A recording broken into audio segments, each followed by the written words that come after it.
Bueno, muy buenas noches a todos. Bienvenidos a nuestro tercer y último webinar eh, del riesgo cardiovascular en el paciente diabético. Ya tuvimos en los módulos previos, ustedes ya conocieron, tuvimos la oportunidad de trabajar el primer módulo de la fisiopatología, donde explicábamos por qué es tan frecuente el riesgo cardiovascular en este tipo de pacientes. Vimos el módulo número 2, donde hablábamos específicamente de la relación entre insuficiencia cardíaca y diabetes. Y hoy vamos a finalizar nuestro tercer módulo hablando de los estudios de seguridad cardiovascular de los medicamentos antidiabéticos. Entonces vamos a hacer un repaso rápidamente de lo que habíamos visto. Voy a pausar la cámara, voy a apagarla y posteriormente, después para las preguntas la volveremos a habilitar. Veo que ya hay 6 personas conectadas. Posiblemente esta fecha futbolera ha alejado a muchas de las personas. Pero bueno, vamos a entrar en detalle respecto a nuestro webinar de riesgo cardiovascular, específicamente hablando de los estudios de medicamentos antidiabéticos en cuanto a la seguridad cardiovascular. Muy bien, entonces, ¿qué habíamos visto previamente? Habíamos visto cómo, fíjense, en este estudio típico del doctor Hafner del año 98, que es uno de los estudios clásicos, se encontró que la prevalencia de enfermedad cardiovascular severa, es decir, muerte cardiovascular, infarto de miocardio o ACV, en los pacientes que no habían tenido enfermedad cardiovascular previa, pero que eran diabéticos, era muy similar a la prevalencia de estas complicaciones cardiovasculares en pacientes no diabéticos, pero que habían tenido enfermedad coronaria ya establecida. Desde este estudio del año 98 surge el concepto del equivalente coronario, que ser diabético es tan grave como haber tenido enfermedad coronaria para sufrir una complicación cardiovascular. Y un estudio más reciente, del año 2015, de este grupo colaborativo publicado en JAMA, nos muestra cómo evidentemente, miren ustedes, este es el paciente que no tiene ninguna de las patologías, pero este es el paciente diabético, este es el que tiene ACV y este es el que ha tenido infarto de miocardio. Ven ustedes, la tasa de mortalidad prácticamente es la misma para las tres patologías. Es decir, con este estudio reciente, casi que parece demostrarse que sí es cierto que en términos generales es tan grave ser diabético como haber tenido un ACV previo o haber tenido un infarto de miocardio previo, al menos desde el punto de vista de la mortalidad. En el módulo número 2 vimos la relación entre insuficiencia cardíaca y diabetes. Y vimos como dos cosas importantes de esta gráfica. Uno, que en la medida en que la edad va aumentando, la prevalencia de insuficiencia cardíaca es mucho más alta. Y el otro punto importante es que la gráfica azul siempre va por encima de la gráfica roja.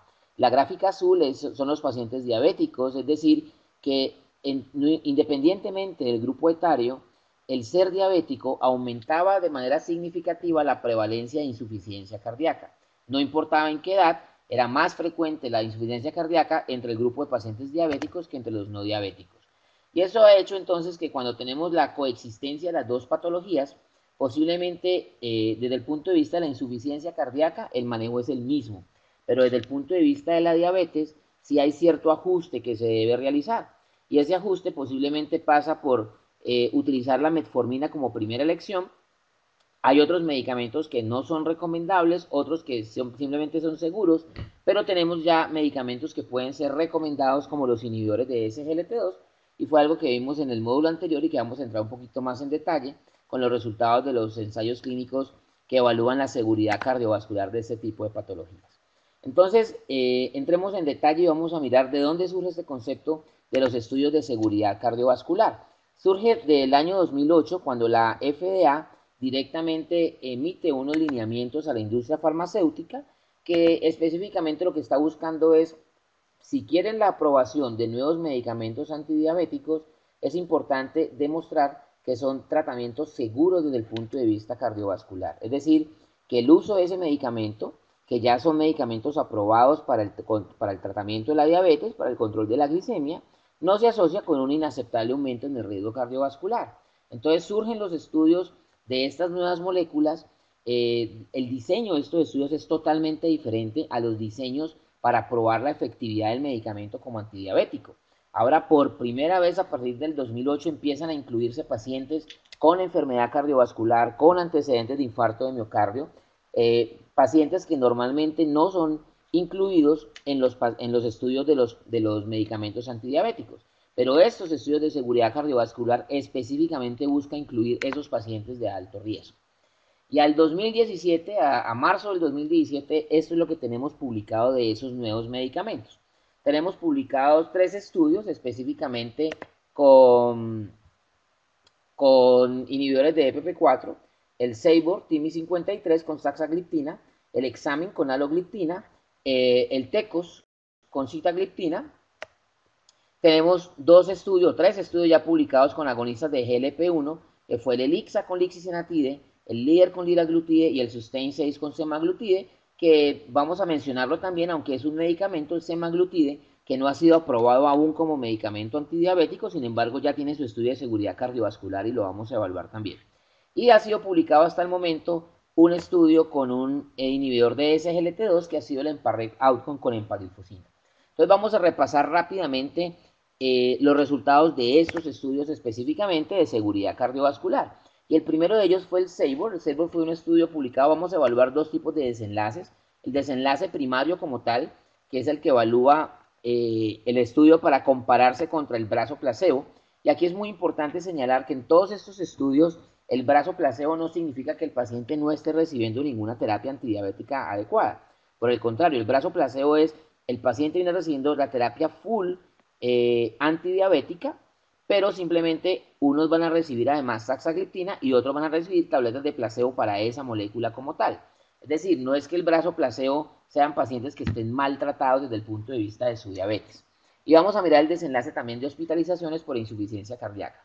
Como ustedes pueden ver acá, al cabo del tiempo de seguimiento no hay ninguna diferencia en el desenlace cardiovascular combinado, que es un desenlace de 3 colas. Evalúa la muerte cardiovascular, el infarto no fatal o el ACV isquémico no fatal. No hay ninguna diferencia entre saxagliptina y placebo. Pero cuando se evalúa el riesgo de hospitalizaciones por insuficiencia cardíaca, por primera vez se ve un incremento estadísticamente significativo del 27% en el riesgo de hospitalizaciones por insuficiencia cardíaca. Esto fue en el estudio Sabor TIMI53 con saxagliptina.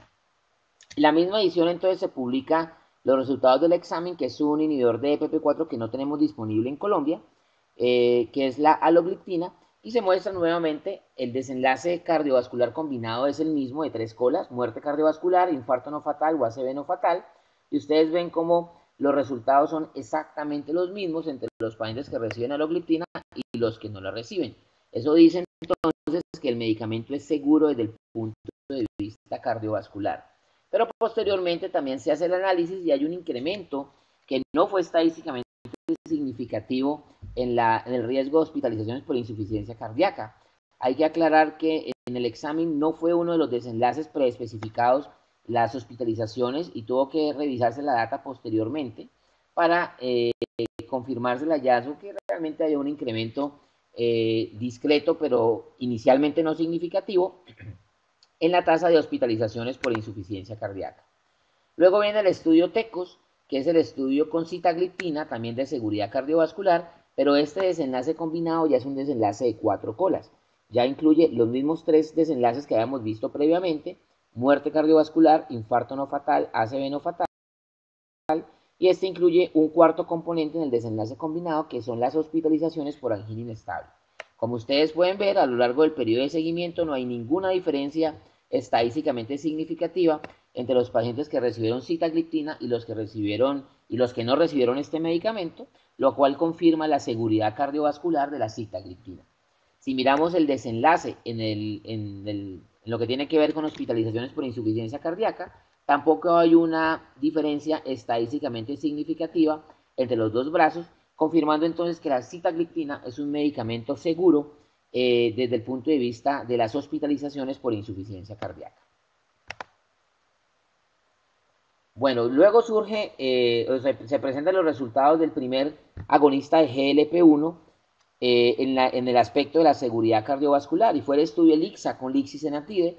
Los criterios de inclusión del ELIXA fueron mucho más estrictos, incluyeron pacientes que habían tenido un evento coronario reciente o hospitalizaciones por enfermedad coronaria en los últimos 6 meses, y también evalúa un desenlace combinado de 4 colas, de 4 componentes: muerte cardiovascular, infarto no fatal, ACV no fatal o hospitalizaciones por angina inestable. ¿Cómo fueron los resultados desde el punto de vista del desenlace cardiovascular global? Ustedes ven allí que fueron exactamente iguales para lixisenatide y para los que no recibieron lixisenatide. Esto confirma entonces la seguridad cardiovascular del lixisenatide en este tipo de pacientes.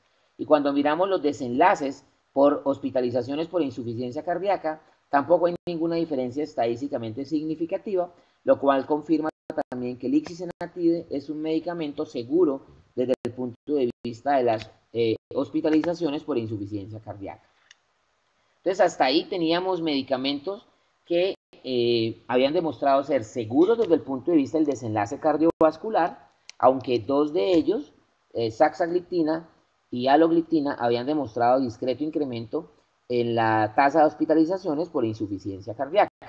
Y se esperaba con mucha expectativa los resultados del EMPA-REG OUTCOME. Estamos hablando cronológicamente cómo fueron la presentación de los resultados. En septiembre del 2015 se esperaba la presentación del estudio EMPA-REG OUTCOME para mirar cuáles eran los números, porque ya previamente se había dado la información por cuestión de la cotización en bolsa de estas compañías. Están obligados a demostrar, a publicar o a presentar simplemente los resultados, si habían salido favorables o no, antes de ser presentado públicamente el estudio. Ya la compañía había hecho el anuncio que los resultados del EMPA-REG OUTCOME habían sido positivos y se tenía por consiguiente mucha expectativa para conocer los resultados definitivos. EMPA-REG incluye pacientes, 100% de los pacientes tenían ya enfermedad cardiovascular establecida. Eran pacientes o que tenían enfermedad coronaria o que habían sido revascularizados quirúrgica o percutáneamente, o que tenían antecedentes de enfermedad cerebrovascular o enfermedad arterial periférica. Estos pacientes estaban recibiendo terapia estándar efectiva para el control de su diabetes y fueron aleatorizados a 3 brazos. Unos recibieron placebo, otros recibieron empaglifosina 10 miligramos una vez al día y otros recibieron empaglifosina 25 miligramos una vez al día. El desenlace combinado primario fue también un desenlace de 3 colas. Todos los estudios posteriores que vamos a evaluar tienen un desenlace de 3 colas, que son la muerte de causa cardiovascular, el infarto de miocardio no fatal y el ACV no fatal. Y por primera vez encontramos un estudio que demuestra 14% de reducción en el desenlace cardiovascular combinado de las 3 colas. Miremos entonces los desenlaces por separado. Muerte cardiovascular, y ese es un desenlace absolutamente impactante. Hay una reducción del 38% en la tasa de mortalidad cardiovascular. No hubo ninguna diferencia en la tasa de infarto de miocardio ni en la tasa de ACV. Pero cuando miramos la reducción en mortalidad por todas las causas, esta fue de un 32%. Pero de manera significativa se presentó algo que seguramente no se esperaba y no esperaban ni siquiera los investigadores, que tuvo que ver en lo relacionado con las hospitalizaciones por insuficiencia cardíaca. Mencionamos algo de esto en el webinar anterior, porque en pacientes con insuficiencia cardíaca hubo una sorpresiva reducción del 35% en la tasa de hospitalizaciones en los pacientes que habían recibido empaglifosina. Les mencionaba ahorita cómo ustedes han visto en todas estas gráficas solamente 2 curvas, la curva de placebo y la curva de EMPA. Pero si ustedes recuerdan, habíamos hablado que eran 3 brazos: placebo, empaglifosina 10 miligramos al día o empaglifosina 25 miligramos al día. La razón es que los resultados desde el punto de vista de desenlace cardiovascular fueron exactamente iguales para los pacientes que recibieron 10 miligramos al día de empaglifosina que para los que recibieron 25 miligramos. Entonces vemos una sola gráfica, una sola curva que nos ilustra los resultados de ese brazo. Pero quiero mostrarles una cosa significativa e importante acá. Si ustedes revisan, por ejemplo, en la tasa de hospitalizaciones, la separación de las curvas ocurre desde muy temprano. Si ustedes ven esas gráficas, antes de los 6 meses de iniciar el tratamiento y las terapias definitivas, ya hay una separación de las curvas en favor de los pacientes que están recibiendo empaglifosina, lo cual posiblemente esté generando hipótesis interesantes de cuáles pueden ser los mecanismos que estén alterando o que estén explicando tan buenos resultados en los pacientes que tomaron empaglifosina. Posteriormente, se presenta los resultados del estudio LEADER, que son el estudio con liraglutide publicado por el grupo del doctor Marzo el año pasado también. Y el modelo del estudio es similar, son pacientes, la mayoría de ellos con enfermedad cardiovascular establecida, pero un 20% de ellos eran pacientes de alto riesgo cardiovascular eran aleatorizados a recibir placebo. Recuerden nuevamente que placebo son los que están ya recibiendo una terapia estándar efectiva para el control de su diabetes, o recibir liraglutide en una dosis que se buscaba llegar a 1.8 miligramos. Miremos los desenlaces entonces. Nuevamente el desenlace combinado es el de 3 colas, de 3 componentes: muerte cardiovascular, infarto no fatal y ACV no fatal. Y por segunda vez un estudio demuestra reducción del desenlace cardiovascular en un 13%. Si analizamos los componentes, el componente se logra especialmente a expensas de la reducción de la muerte de causa cardiovascular, lo cual ocurre un 22% menos en los pacientes que recibieron liraglutide. No hubo ninguna diferencia estadísticamente significativa en los pacientes que recibieron liraglutide en el desenlace de infarto de miocardio no fatal ni en el ACV no fatal, pero fíjense cómo los dos tienen una tendencia a mejores resultados con liraglutide. Sin embargo, pues no fue estadísticamente significativa. Cuando miramos la reducción por mortalidad de todas las causas, también hubo un 15% menos de muerte de cualquier causa en los pacientes que recibieron liraglutide. Y cuando miramos la tasa de hospitalizaciones por insuficiencia cardíaca, lamentablemente no se presentó ninguna reducción. Entonces, nos enfrentábamos ya por segunda vez a un medicamento que había demostrado reducción en la tasa de complicaciones cardiovasculares y específicamente en la mortalidad cardiovascular. Luego, a finales del año pasado, en noviembre, se publica el estudio SUSTAIN 6 con semaglutide, que viene para la inyección de 1 miligramo semanal subcutáneo, y este medicamento no ha sido aún aprobado como antidiabético, pero el laboratorio decidió de una vez, miren ustedes que es el mismo grupo liderado por el doctor Steven Marzo, decidió iniciar directamente los estudios de seguridad cardiovascular. Y verían, eran pacientes también con enfermedad cardiovascular de alto riesgo, para evaluar el mismo desenlace combinado de las 3 colas, es decir, muerte cardiovascular, infarto no fatal y ACV no fatal. Y este medicamento demostró una reducción del 26% en el desenlace combinado de lo que ya habíamos presentado, con el diseño similar a los otros estudios. Cuando miramos los componentes diferentes del desenlace cardiovascular por separado, no hubo ninguna diferencia en la tasa de infarto de miocardio, pero ustedes ven cómo hay una tendencia a mejores resultados con los pacientes que recibieron semaglutide, pero sorpresivamente hubo una reducción en la tasa de ACV no fatal, que fue del 39% a favor de los pacientes que recibieron semaglutide. No hubo ninguna diferencia en la mortalidad de causa cardiovascular, y esto lo vuelve interesante. Recordemos en PARREC, donde el desenlace combinado se redujo, y de los 3 desenlaces por separado, el que más impactó fue la mortalidad de causa cardiovascular. Recordemos en el líder que también hubo una reducción del desenlace combinado, y también se logró específicamente a expensas de la reducción de la mortalidad cardiovascular, sin diferencias en la tasa de infarto no fatal ni de ACV no fatal.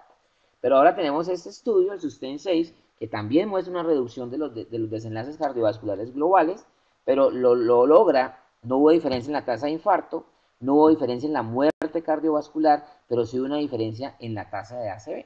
Entonces, posiblemente esto nos esté sugiriendo mecanismos de acción totalmente diferentes, pero que todos de alguna manera benefician desde el punto de vista cardiovascular a nuestros pacientes diabéticos. Entonces, ¿qué conclusión teníamos ya hasta ese momento de la publicación? Vamos a sacar el SUSTAIN, porque es un medicamento que no está aprobado, y miremos de los medicamentos que teníamos disponibles, los estudios que nos habían presentado hasta el momento. Teníamos 4 estudios con 4 moléculas diferentes que nos habían mostrado que eran medicamentos con un efecto neutro desde el punto de vista cardiovascular. La interpretación del estudio es que son medicamentos seguros desde el punto de vista cardiovascular. No había tenido, el utilizar estos medicamentos no se había asociado con mayor tasa de complicaciones cardiovasculares. Eso fue el SABOR con saxagliptina, el Examen con alogliptina, el TECOS con sitagliptina y el ELIXA con lixisenatide. Teníamos además dos estudios con 2 moléculas que habían demostrado por primera vez reducción en el desenlace de complicaciones cardiovasculares. Esos fueron el EMPARRET Outcome con empaglifosina y el LEADER con liraglutide. Desde el punto de vista de hospitalizaciones por insuficiencia cardíaca, encontrábamos ya 2 medicamentos que parecían aumentar la tasa de hospitalizaciones por falla cardíaca, saxagliptina y alogliptina, 3 medicamentos que han demostrado neutralidad desde el punto de vista de las hospitalizaciones por insuficiencia cardíaca, sitagliptina, lixisenatide y liraglutide, y por primera vez un medicamento que había demostrado reducción significativa en la tasa de hospitalizaciones por insuficiencia cardíaca. Eso hizo entonces, especialmente en ese desenlace que fue muy inesperado, primero que la molécula se volviera muy interesante, y aunque hoy en día esa es su clara indicación, ser un medicamento antidiabético, ya están empezando los estudios en curso para evaluar la utilización de empaglifosina a dosis de 10 miligramos en pacientes con insuficiencia cardíaca, tanto en pacientes con disfunción sistólica como en pacientes con falla cardíaca con función sistólica preservada, a ver qué resultados nos muestra. Y solamente hasta dentro de un par de años que tengamos los resultados de esos estudios, pues vamos a saber si de pronto la empaglifosina es más un medicamento cardiovascular que un medicamento antidiabético propiamente dicho. El año pasado salieron las guías de la Sociedad Europea de Cardiología de manejo de falla cardíaca aguda y crónica, y surge una de las recomendaciones que ha generado un poco de polémica entre el grupo de médicos no cardiólogos, y específicamente considera que la empaglifosina debe ser considerada en pacientes con diabetes tipo 2 para prevenir o retardar el inicio de insuficiencia cardíaca y prolongar la vida. Eso posiblemente es una recomendación bastante agresiva, consideran los endocrinólogos en el buen sentido de la palabra, porque recuerden ustedes que la población de EMPA-REC Outcome son pacientes 100% con enfermedad cardiovascular, lo cual no necesariamente permite que uno pueda extrapolar esos resultados a los pacientes diabéticos comunes y corrientes que no tienen todavía enfermedad cardiovascular. Ahora, el argumento de esta recomendación tiene que ver con los estadios de falla cardíaca. Ustedes recuerdan muy bien que el American Heart habla de estadio de falla cardíaca, estadio A, B, C o D. Y lo importante de la estadificación de estos pacientes es que una vez que tú eres B, nunca vuelves a ser A. Si tú eres C, nunca vuelves a ser ni A ni B. Y si tú eres D, nunca vas a ser ni A ni B ni C. Entonces, el paciente, recordemos rápidamente que una insuficiencia cardíaca estadio A es el paciente que tiene el factor de riesgo que lo puede llevar a largo plazo a una insuficiencia cardíaca. No ha generado ningún cambio estructural a nivel miocárdico, no ha generado ningún tipo de compromiso, digamos, de la fracción de eyección, y no hay ningún tipo de síntomas. Luego viene el estadio B. El estadio B es el paciente que, además de tener su factor de riesgo, ya tiene cambios estructurales que yo los puedo cuantificar o medir. Por ejemplo, le hago un ecocardiograma y ya hay hipertrofia ventricular, o hay disfunción ventricular izquierda, o puedo documentar la presencia de fibrosis miocárdica de alguna manera, y el paciente está totalmente asintomático. Luego viene el estadio C. El estadio C son los pacientes que ya nos llegan a nosotros, son los pacientes que tienen sintomatología de insuficiencia cardíaca. Y luego el estadio D, que son los pacientes ya con falla cardíaca terminal, que están requiriendo soporte con inotrópicos o que están en lista de espera para trasplante cardíaco. Entonces, si uno es coherente con ese argumento, la diabetes es una insuficiencia cardíaca estadio A.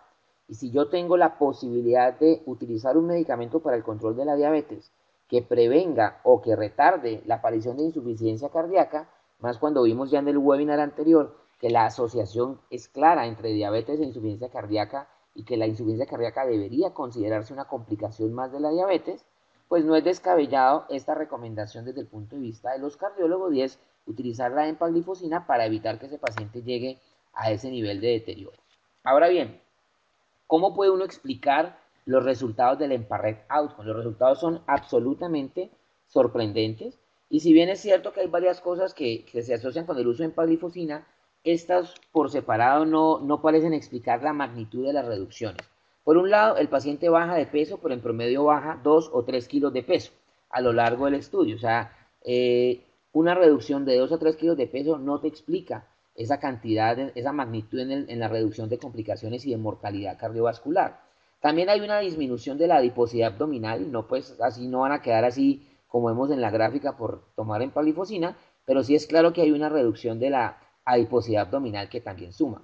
Obviamente es un medicamento que me ayuda a bajar la glicemia, aunque por diseño del estudio no debería haber unas diferencias significativas entre los dos brazos, porque los pacientes que uno veía que no estaban bien controlados, el investigador está autorizado para ajustar las dosis de insulina, de medicamentos antidiabéticos adicionales, de tal manera que la diferencia entre la hemoglobina glicosilada entre los dos brazos fuera la más pequeña posible.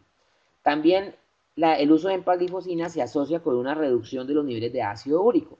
Y todos sabemos que tener niveles de ácido úrico elevados se asocia con un mayor riesgo cardiovascular, aunque hasta la fecha no se ha demostrado que el uso de medicamentos para bajar los niveles de ácido úrico reduzcan las complicaciones cardiovasculares. También hay alteraciones en el perfil lipídico, especialmente a nivel del HDL. Hay un discreto aumento de HDL, pero también al mismo tiempo hay un aumento de los niveles de LDL. Entonces la relación HDL y LDL no se altera con la terapia con empaglifosina. También se ha postulado la alteración que tiene que ver con la disminución de la rigidez arterial y específicamente con la presión arterial sistólica, y pudiera tener esto un efecto de dos vías. Uno, si esto es cierto, posiblemente la utilización de los medicamentos reduzca más la presión arterial central, o sea, en los grandes vasos, más que lo que la reduce a nivel periférico. Y dos, aún así hay reducciones, sobre todo en las cifras de presión arterial sistólica, que son alrededor de 3 a 4 milímetros de mercurio, lo cual puede tener un impacto. Sin embargo, en los diferentes estudios con diferentes medicamentos, incluyendo los diuréticos, la reducción de la presión arterial no se ha asociado con la magnitud de la reducción de complicaciones cardiovasculares que vemos en EMPA-REG OUTCOME. Y lo más interesante de todo es que si tú reduces en paciente diabético la presión arterial y eres muy estricto en el control, el desenlace más evidente que logras disminuir se llama ACV, eventos cerebrovasculares. Y EMPA-REG no mostró ninguna reducción de complicaciones cerebrovasculares. Eso quiere decir que todos estos factores seguramente están sumando de alguna manera una pequeña partecita al resultado favorable del EMPA-REG, pero hay algo más que aún no conocemos y que todavía no podemos dilucidar a ciencia cierta qué es lo que está ocurriendo y por qué los resultados tan significativamente importantes de la terapia con empaglifosina. Entonces ha habido muchos estudios postulando qué es lo que está ocurriendo, cuál pudiera ser el mecanismo por el cual el tratamiento con empaglifosina mejore significativamente los resultados desde el punto de vista de seguridad cardiovascular y también desde el punto de vista renal. Y recordemos rápidamente el sustrato metabólico, lo hemos visto en los webinars anteriores, pero recordemos que en el corazón normal el principal sustrato energético del cardiomiocito son los ácidos grasos libres, alrededor de 40, 50% o hasta el 60% en algunas circunstancias del sustrato energético proviene de los ácidos grasos como tal. El otro porcentaje se utiliza algo de glucosa, algo de lactato, etc. Pero en el corazón del paciente diabético hay una lipotoxicidad y hay una glucotoxicidad. Esa resistencia a la insulina me genera que se frene y se quite el freno a la inhibición de la lipólisis. Por consiguiente, hay muchos más ácidos grasos libres y eso me lleva a una lipotoxicidad. En lugar de ser 50-60% del sustrato energético, los ácidos grasos pasan a ser más del 80% en el corazón del diabético. Y ese exceso de ácidos grasos libres en el músculo cardíaco, dentro de la célula miocárdica, produce lipotoxicidad.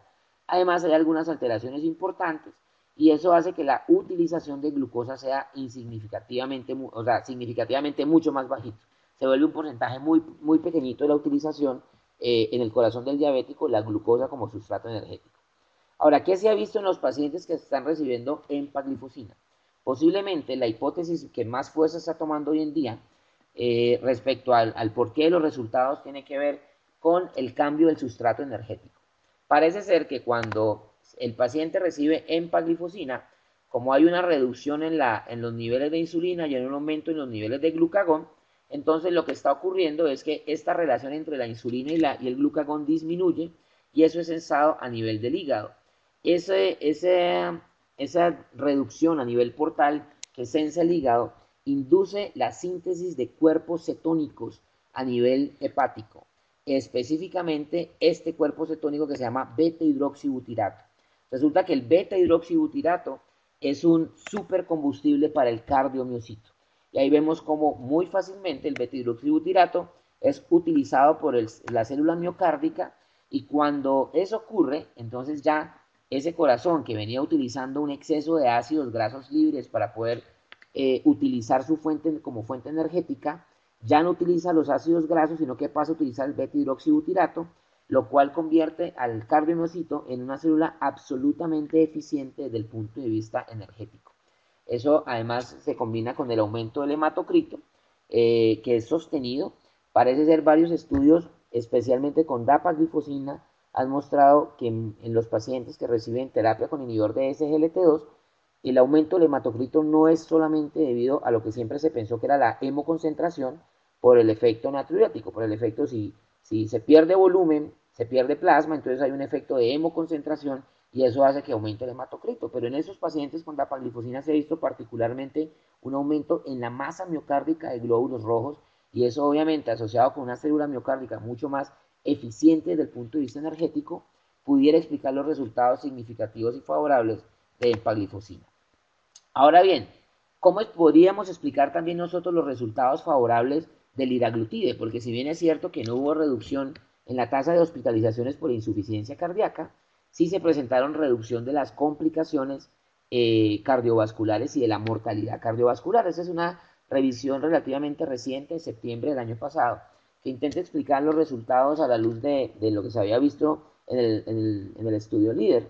Y posiblemente, si ustedes recuerdan muy bien las gráficas, a diferencia de EMPA-REG, donde la separación de las curvas ocurre muy temprano, en el LEADER la separación de las curvas no ocurre tan temprano, sugiriendo que posiblemente el efecto del liraglutide a nivel de los desenlaces cardiovasculares pudiera tener una relación directamente con el freno de la ateroesclerosis que es tan frecuente en este tipo de pacientes. Sin embargo, todo esto son hipótesis y aún no sabemos a ciencia cierta los resultados finales, cuáles son las causas que explican los resultados favorables. Sin embargo, se vuelve muy interesante desde el punto de vista cardiológico, lo digo con todo el respeto de los endocrinólogos. Si nosotros como cardiólogos tenemos pacientes diabéticos con enfermedad cardiovascular, se vuelve muy interesante el cambio y la utilización de estas moléculas por encima de otros tratamientos que digamos tradicionalmente se han empleado un poco más. Y eso se va a empezar a ver reflejado en los cambios en las guías de práctica clínica, porque seguramente guías como esta, que es la guía canadiense que se actualizó en noviembre del año pasado, nos muestran que el primer tratamiento, inicialmente combinado obviamente con los cambios de estilo de vida, es la utilización de metformina. Y si mi paciente, después de estar recibiendo metformina, continúa con hemoglobina glicosilada por encima de lo que yo estoy esperando, este aspecto es importante. Considere si la enfermedad cardiovascular clínica es una prioridad en su paciente diabético. Y ahí tenemos una diferencia entre los diabéticos que vemos nosotros como cardiólogos y los diabéticos que ve posiblemente el médico de atención primaria o el internista o el endocrinólogo. Porque normalmente el paciente diabético que va donde el cardiólogo no va para que el cardiólogo le controle su diabetes. Va porque además de su diabetes tiene una enfermedad cardiovascular o tiene enfermedad coronaria o se infartó o fue revascularizado o tiene insuficiencia cardíaca, etc. Mientras que el diabético común y corriente y sin complicaciones, ese seguramente va a ir donde el internista, o donde el endocrino, donde el médico de atención primaria, para que le pueda manejar su patología como tal. Y como ustedes ven, las guías ya están cambiando y dice, si usted tiene un paciente diabético que ya está recibiendo metformina y la enfermedad cardiovascular es un aspecto fundamental en ese paciente, usted prefiere escoger un agente antihiperglicémico con beneficio demostrado en reducción de desenlaces cardiovasculares y eso hasta el día de hoy es o empaglifosina o liraglutide. Entonces indudablemente nos va a empezar a cambiar el tratamiento. Sin embargo, el panorama de lo que viene es muy amplio, nos vienen muchos estudios, estamos esperando los resultados con canaglifosina, con el Canvas, los estudios con semaglutide oral, los estudios con exenatide y especialmente el estudio DECLARE con dapaglifosina y mirar todo esto, a ver qué van a pasar también con los inhibidores de EPP4 y cuál va a ser el papel donde van a quedar finalmente seleccionados este tipo de medicamentos y eso en los próximos años vamos a tener mucho de esta data de los estudios de seguridad cardiovascular que seguramente nos van a ayudar a cambiar la manera como estamos atendiendo a nuestros pacientes hoy en día. Entonces, indudablemente los resultados de los estudios de seguridad cardiovascular van a significar un cambio en nuestra manera de tratar los pacientes con diabetes en el futuro. Ya estamos viendo cómo estamos cambiando la manera como seleccionamos el segundo agente después de que el paciente ya está con la metformina y posiblemente uno de los criterios que vamos a empezar a utilizar es el impacto cardiovascular. Si yo tengo medicamentos que tengan reducción en las complicaciones cardiovasculares en el paciente diabético y además es un buen medicamento antidiabético, pues posiblemente vamos a empezar a utilizar estos pacientes más como segunda elección después de la metformina, en lugar de irlos dejando relegados a un tercero o cuarto puesto. Bueno, les agradezco enormemente su atención y abrimos el espacio a continuación para las preguntas.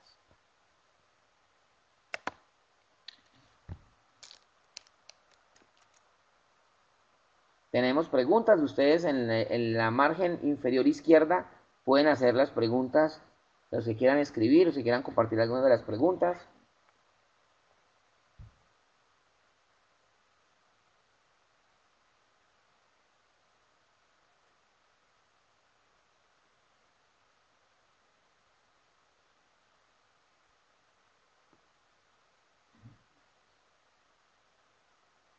¿No hay preguntas hoy? Está todo el mundo como muy concentrado en la fecha futbolera de eliminatorias. No, Bueno, Mauricio o Jorge, ¿me confirman si hay alguna pregunta pendiente? Yo no veo ninguna pregunta en mi panel de preguntas el día de hoy.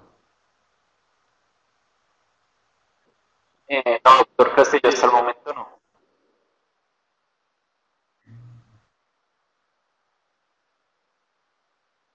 Bueno, muy bien. Entonces, si no hay preguntas, les agradezco inmensamente a todos su asistencia. Ah, bueno, ya hay preguntas. Doctor, ¿se puede decir que sería beneficioso iniciar empaglifosina en pacientes con falla cardíaca estadio B? La respuesta es, falta completar la pregunta si es diabético o no es diabético. Hoy en día, empaglifosina es un medicamento antidiabético y la única aprobación que tiene es como un medicamento antidiabético. Es decir, si tú tienes un paciente con diabetes y con insuficiencia cardíaca estadio B, que ya tiene cambios estructurales, que ya tiene, digamos, disfunción del ventrículo izquierdo, lo puedes utilizar como medicamento antidiabético y digamos que la data que tienes hoy en día en Parrec no te da esa respuesta. Tú lo puedes utilizar no para reducir complicaciones cardiovasculares, porque esa respuesta no la tienes, sino como un medicamento antidiabético. Por sentido común uno pudiera decir, ok, pero es que también me sirve posiblemente para el control para reducir complicaciones cardiovasculares, pero ese paciente específicamente no está incluido en Emparrec.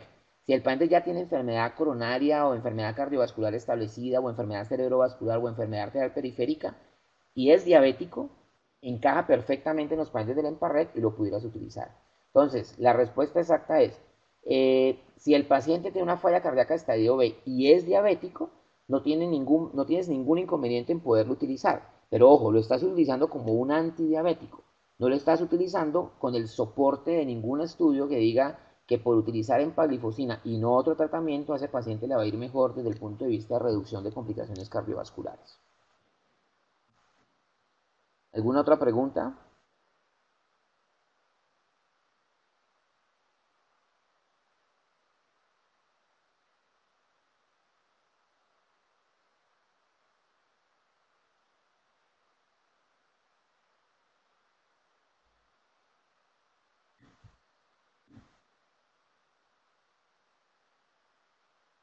Bueno, creo que muchas gracias. Feliz noche, Nadia, para ti también.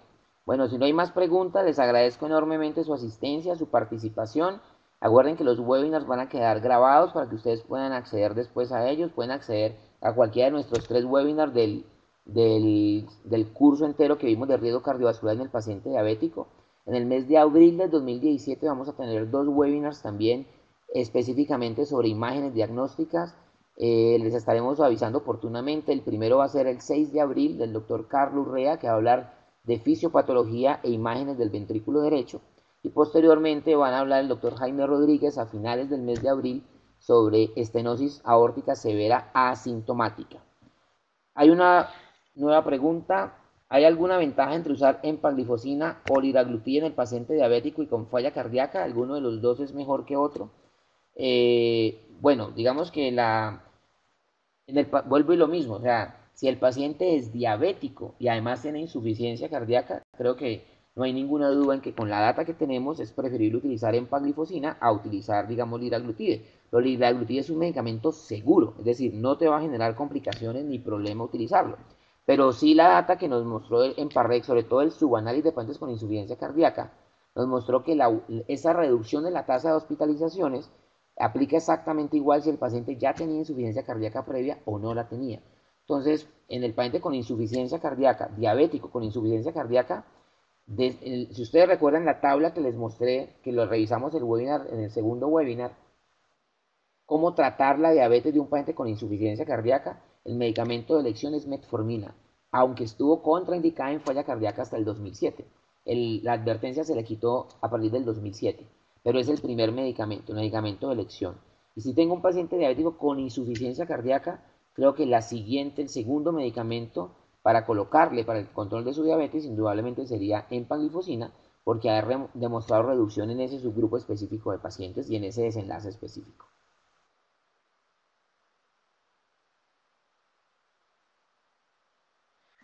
Bueno,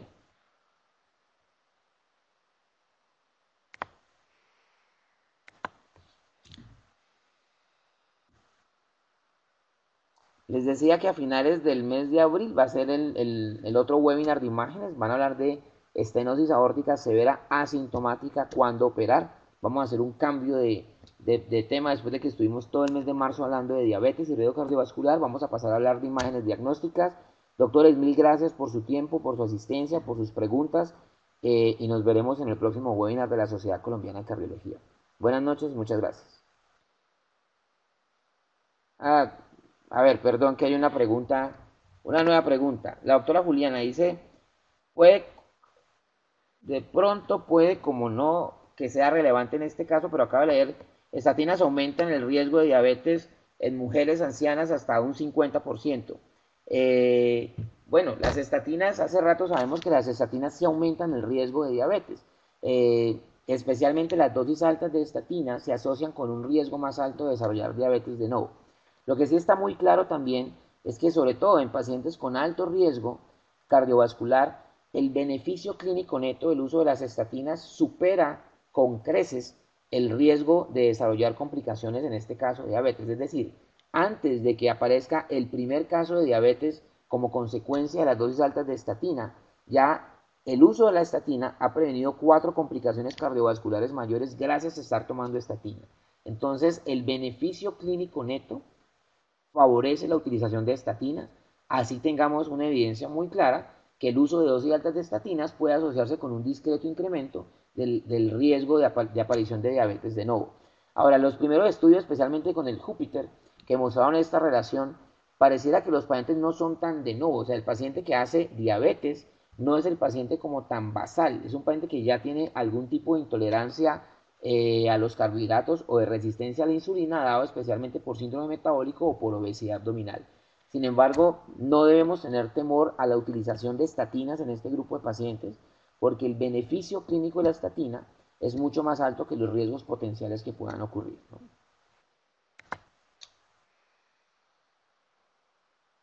Bueno, creo que ahora sí ya no hay más preguntas.